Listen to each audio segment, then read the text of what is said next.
আসসালামু আলাইকুম প্রিয় এইচএসসি পরীক্ষার্থী ভাই ও বোনেরা, যেহেতু তোমাদের পরীক্ষা চলছে তো আগামীকাল তোমাদের ইংলিশ সেকেন্ড পার্ট। তো ইংলিশ সেকেন্ড পার্ট সম্পর্কে আমি একটু ধারণা দিতে আসলাম। তো যারা অনেক চিন্তিত আছো তারা ক্লাসটি করতে থাকো, আশা করি অনেক কিছু আমার ক্লাস থেকে সম্ভব হবে। এইচএসসি 25 ব্যাচের শিক্ষার্থীরা যেহেতু তোমাদের পরীক্ষা চলছে, তো তোমাদের কোশ্চেন ক্যাটাগরিটা একটু সাজিয়েছি, কোনটা একটা কঠিন এবং কোনটা একটা সহজ তোমাদের জন্য। তো আমার এই সাজেশনটা একটু খেয়াল করো যে এখানে আছে, এক দাগে আছে আমাদের প্রিপজিশন। প্রথমে এখানে দেখা যাচ্ছে যে আমাদের প্রশ্নের 1 নম্বর থাকে প্রিপজিশন। কি থাকে? প্রিপজিশন। তো প্রিপজিশন আমাদের সবার কাছে পরিচিত। এই প্রিপজিশন থেকে একটা ভালো একটা মার্ক তুমি তুলতে পারবে। কিভাবে? এখানে অ্যাপ্রোপ্রিয়েট প্রিপজিশন থেকে তো আসে পরীক্ষায়, কিন্তু আমাদের যে আমরা 6, 7, 8, 9, 10 যে এখানে যে বেসিক যে একটা নিয়ম শিখছিলাম যে প্রিপজিশন, এই প্রিপজিশন থেকে এখান থেকে 7 থেকে 8টার মতন কমন পাবে, 5 থেকে 6টা অবশ্যই পাবে। আর অ্যাপ্রোপ্রিয়েট প্রিপজিশন থেকে 2 থেকে 3টা কিংবা 4টা এরকম দেয়। তো এই প্রিপজিশন নিয়ে আমার একটা ক্লাস আছে, এই ক্লাসটা তুমি যদি দেখো, আমার চ্যানেলে একটা ক্লাস আছে প্রিপজিশনের শর্টকাট, কিভাবে প্রিপজিশন থেকে একটা ভালো মার্ক তোলা যায়। তো প্রিপজিশনে আমার একটা ভালো ক্লাস আছে, কিছুদিন আগে আপলোড দিছি। এই প্রিপজিশন এই ক্লাসটা তুমি যদি দেখো তাহলে তোমার এই প্রিপজিশন এর বিষয়টা তোমার ক্লিয়ার হয়ে যাবে। কোথায় অন হবে, কোথায় টু হবে, কোথায় অফ হবে, এটা সহজ একটা বৃত্তের মাধ্যমে আমি উপস্থাপন করার চেষ্টা করছি। তো এটা গেছে একদিকে প্রিপজিশন। এটা তুমি আমার ভিডিওগুলো যদি দেখো, তুমি একটু কষ্ট করে ভিডিওটা খুঁজে দেখো যে প্রিপজিশন 1 আর 2, প্রিপজিশনের পার্ট 1 এবং 2 দুইটা ক্লাস দেওয়া আছে এখানে। এই দুইটা একটু ভালো করে খেয়াল করো। 2 নম্বর আছে ওয়ার্ড ফ্রেজ এর এখানে কি বলবো, এখানে 5 এর ভিতরে 5 পাবা। এখান থেকে 5 ওয়ার্ড ফ্রেজের মার্ক হচ্ছে 5। তো ওয়ার্ড ফ্রেজের আমি 2টা ভিডিও আপলোড দিছি, এখানে আমার চ্যানেলে 2টা ভিডিও আপলোড দিছি।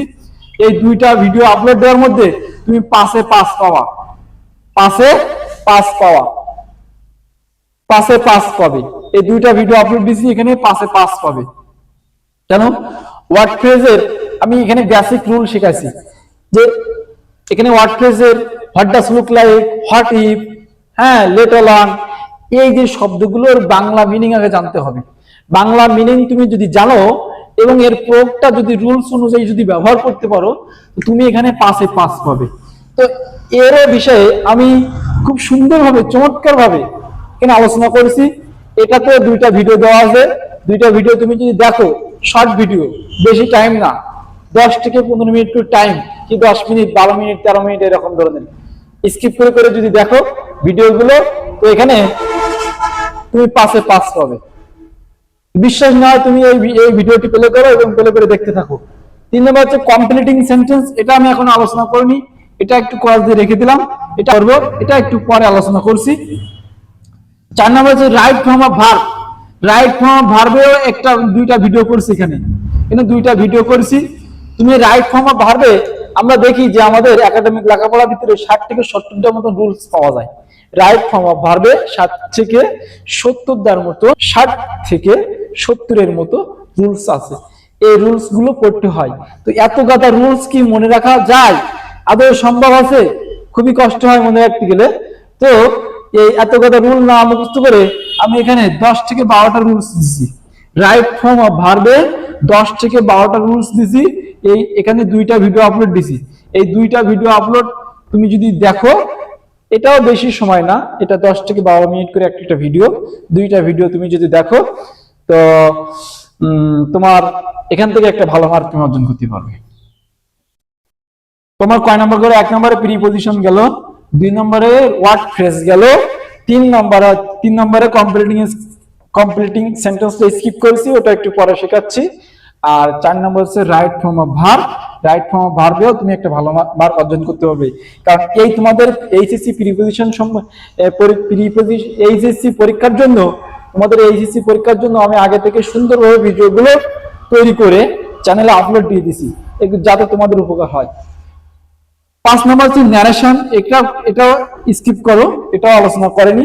6 নম্বর হচ্ছে মডিফাই, এটা স্কিপ করলাম, এটা আলোচনা করেনি। তো মডিফাইটা এবং ন্যারেশনটা এটা আলোচনা করা হবে একটু পরে। আর এখানে আছে 7 নম্বর হচ্ছে কানেক্টর, এটা একটু স্কিপ করো। আর 8 নম্বরে দেখো, 8 নম্বর হচ্ছে সিনোনিম অ্যান্টিনিম। এটা আর কি বলবো, সিনোনিম অ্যান্টিনিম হচ্ছে তোমার মুখস্থের উপর নির্ভর করবে। তুমি বিগত সালের যে বোর্ড কোশ্চেন আছে এগুলো যদি একটু প্র্যাকটিস করো, যেগুলো হবো প্রতি বছর একই ধরনের সিনোনিম অ্যান্টোনিম পরীক্ষা দিয়ে থাকে, এই শব্দগুলো যদি তুমি ভালোভাবে খেয়াল করো, তাহলে এই সিনোনিম অ্যান্টোনিম শব্দগুলো তুমিও ভালোভাবে কমন পাবে পরীক্ষায় ভালোই কমন পাবে। দেখো সিনোনিম অ্যান্টোনিম প্রতি বছর দেখো হবো একই টাইপের এই সিনোনিম অ্যান্টোনিম শব্দগুলো তারা পরীক্ষায় তুলে দিয়ে থাকে। হয়তো এ বোর্ড নয় ওই বোর্ড, ওই বোর্ড নয় এই বোর্ড, এইভাবে তারা ঘুরাই দিয়ে থাকে।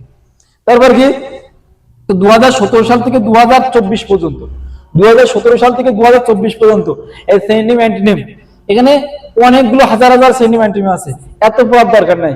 যেগুলো মোস্ট ইম্পর্টেন্ট কিভাবে বুঝবো, যেহেতু এই 2017 সাল থেকে 2024 সাল পর্যন্ত যেগুলো বোর্ড কোশ্চেন বারবার রিপিট করছে সেইগুলো এখানে দিব, যেগুলো বারবার রিপিট হয়েছে সেইগুলো মুখস্থ করব। এখানে সব এই প্রিপজিশনও যে বোর্ড কোশ্চেন গুলো বারবার রিপিট হয়েছে সেইগুলো আমরা পড়বো। এখানে ওয়ার্ড ফ্রেজে দেখবা যেগুলো বারবার রিপিট করছে সেইগুলো পড়বা। এখানে কি রাইট ফ্রম আ ভার্ব, এটা একটা রুলস, এটা রুলস ছাড়া আগানো যায় না। Right from a verb, word phrase, এটা একটা মুখস্থের উপর নির্ভর করে। এই ওয়ার্ড ফ্রেজে যে শব্দগুলো আছে এগুলো যদি মুখস্থ করো, এগুলো থেকে খুব সহজে 5 মার্ক অর্জন করা যায়। তারপর কি পাঞ্চুয়েশন, 9 নম্বর আছে পাঞ্চুয়েশন। তো পাঞ্চুয়েশন একটা খুবই সহজ জিনিস। পাঞ্চুয়েশন মানে কি, পাঞ্চুয়েশন মানে হচ্ছে দাড়ি কমা পূর্ণচ্ছেদ, দাড়ি কমা পূর্ণচ্ছেদ। তো পাঞ্চুয়েশন মানে কোথায় বড় হাতের অক্ষর বসাতে হবে, কোথায় ছোট হাতের অক্ষর বসাতে হবে, কোথায় জিজ্ঞাসা দিতে হবে, কোথায় প্রশ্নবোধক চিহ্ন, হ্যাঁ, তারপর কোথায় ফুল স্টপ ব্যবহার করতে হবে, কমা কন্ডিশন ব্যবহার করতে হবে, একই জনের উক্তি বোঝাচ্ছে কিনা তাহলে কমা কন্ডিশন সেখানে ব্যবহার করতে হবে। এটাকে তাহলে এটা কোনো মুখস্থ কোনো বিদ্যা নাই, এটা জাস্ট একটু কিছু কিছু নিয়মের মাধ্যমে কয়েকটি বোর্ড করছেন তুমি যদি প্র্যাকটিস করো তাহলে 5-এ 5 পাবা। এখানে পাঞ্চুয়েশনে তুমি 5-এ 5 পাবা, পাঞ্চুয়েশনে তুমি 5-এ 5 পাবা। আর সিনোনিম অ্যান্টোনিম মানে কি, বিপরীত শব্দ বিপরীত শব্দ। তো সিনোনিম অ্যান্টোনিম শব্দ বিপরীত শব্দগুলো, সিনোনিম মানে কি সমার্থক শব্দ, অ্যান্টোনিম মানে বিপরীত শব্দ। এগুলো হচ্ছে বারবার যে বোর্ডে যে প্রশ্নগুলো আছে সেগুলো প্র্যাকটিস করবে। তো দেখো এখানে বাকি আছে কি, আমাদের বাকি আছে কিন্তু এই 3টা জিনিস বাকি আছে, এই 3টা আর এই একটা 4টা জিনিস। গ্রামারে মোট 9টা আইটেম, 9টা, 1টা 2টা 3, এখানে 9টা আইটেম আছে। গ্রামারের মোট আইটেম কটা, 9টা। 9টার থেকে তোমার হয়ে যাচ্ছে কটা, প্রিপজিশন। চ্যানেলে যাওয়া, চ্যানেল ভিডিওগুলো দেখবে, সহজ হয়ে যাবে। ওয়ার্ড ফ্রেজ চ্যানেলে যাওয়া, চ্যানেল ভিডিওগুলো সহজ হয়ে যাবে। রাইট ফ্রম আ ভার্ব চ্যানেলে যাওয়া, চ্যানেলে ভিডিওগুলো পেয়ে যাবা। আড্ডাটাও কি, এটা হচ্ছে সম্পূর্ণ মুখস্থ বিদ্যা, এটা কোনো চ্যানেল না, এটা তোমার পাঠ্যপুস্তক। তোমার যে গ্রামার যে সাইড যে বইটা আছে সেই বইটা খুলবা, খুলে এটা পাবা। আর এগুলো তোমার কিন্তু কি, আমাদের রুলস ক্লাসগুলো দেখে তুমি ওই বোর্ড কোশ্চেন গুলো প্র্যাকটিস করো, সময় নষ্ট না করে বোর্ড কোশ্চেন গুলো প্র্যাকটিস করো। প্র্যাকটিস করলে তুমি এটি বুঝতে পারো, রুলস দেখো, পাশাপাশি প্র্যাকটিস করো। প্র্যাকটিস না করলে কিন্তু এখানে কোনো মার্ক অর্জন করতে পারবে না। তারপর কি, এই পাঞ্চুয়েশনে ভালো মার্ক অর্জন করতে পারবে। তারপর আমি এখানে বলছি যে কানেক্টর, মডিফাই আর ন্যারেশন আর কমপ্লিটিং সেন্টেন্স, এই 4টি বিষয় একটু আলোচনা করব। তারপরে আমি একটু আসি যে সম্পূর্ণ ধারণাটা দেই আগে।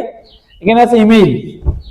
ইমেইলে কি আছে, ইমেইল হচ্ছে আমাদের এখানে ইমেইল আসতে পারে, 9-10টাকে ইমেইল আসতে পারে, তোমার অ্যাপ্লিকেশন আসতে পারে, কোনটা দিবে কিছু জানা নাই।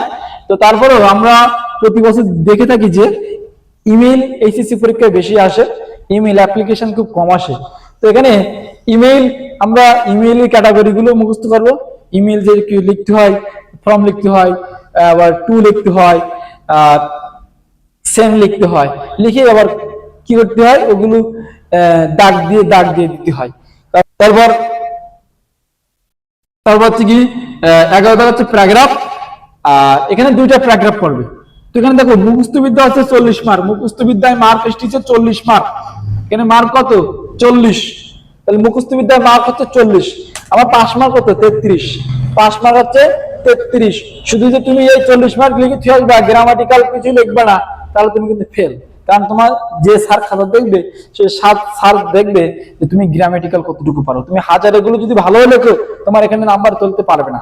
এই জন্য তোমার বুদ্ধিমানের কাজ হচ্ছে তুমি সকল আইটেমগুলোকে পারার না পরে টুকটাক উপস্থাপন করা, পারার না পরে বেশিরভাগ তোমার সর্বোচ্চ শক্তি দিয়ে তুমি সবগুলো ধারাবাহিকভাবে একের পর এক সবগুলো উপস্থাপন করে আসবা।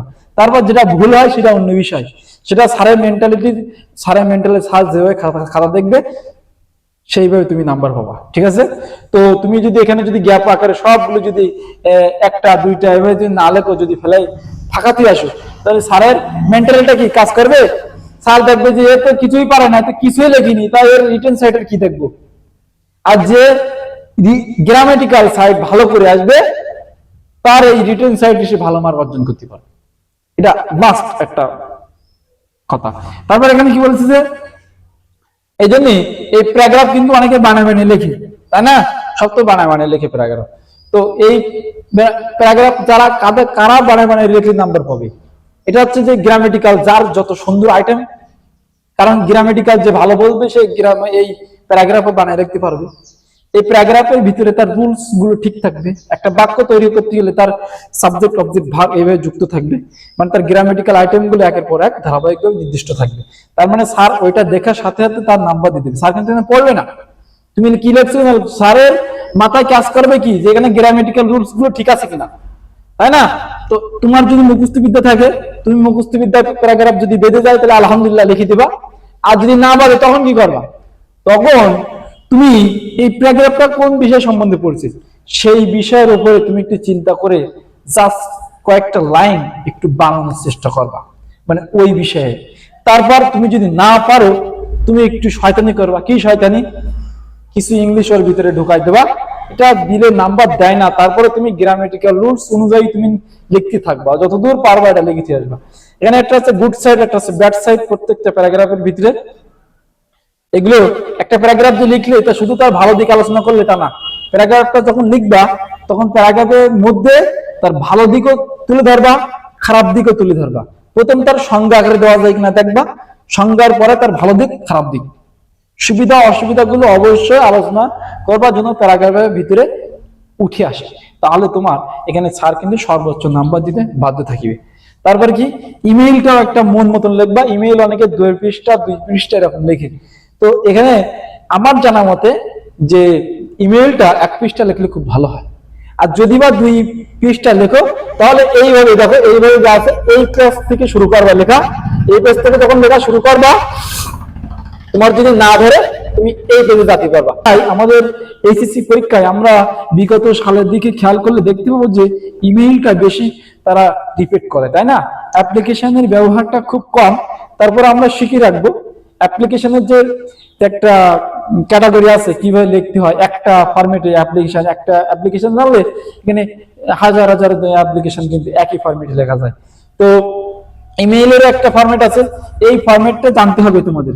যে আমরা হুবহু যে প্রত্যেকটা জিনিস বারবার মুখস্থ করবো এটা কিন্তু সম্ভব নয়। ইমেইলের একটা ফরম্যাট আছে, একটা ফরম্যাটে তুমি অনেকগুলো জিনিস শিখতে পারবে।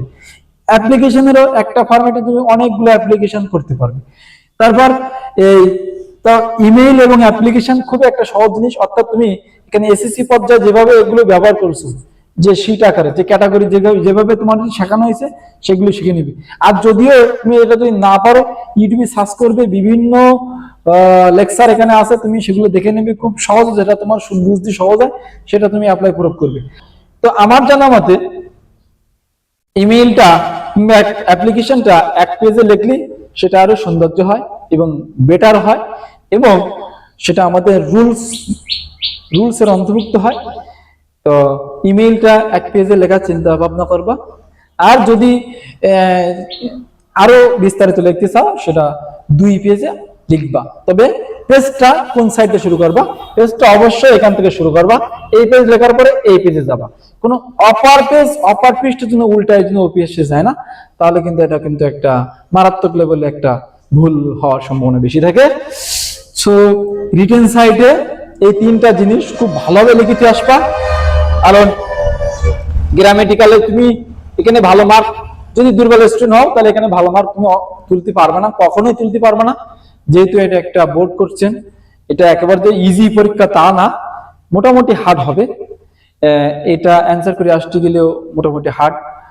তো এই জন্য গ্রামাটিক্যাল যা পারবা এখানে লিখবা, আর রিটেন সাইডটা যত তোমার ইচ্ছা শক্তি প্রবণতা আছে সেইগুলো দিয়ে তুমি এটা লিখে ফিরে আসবা। তো এখানে একটা ভিডিওতে সবগুলো আলোচনা করা সম্ভব নয়, কারণ একটা ভিডিও যত বড় করি সেটা আপলোড দিতে গেলে তত বেশি সমস্যা হয়। এই জন্য আমি পরের ভিডিওতে এই বিস্তারিত যেগুলো বাকি আছে, কানেক্টর, মডিফাই, ন্যারেশন এবং কম্পারেটিং সেন্টেন্স, এগুলো একটু টুকটাক বিস্তারিত আমি আলোচনা করব।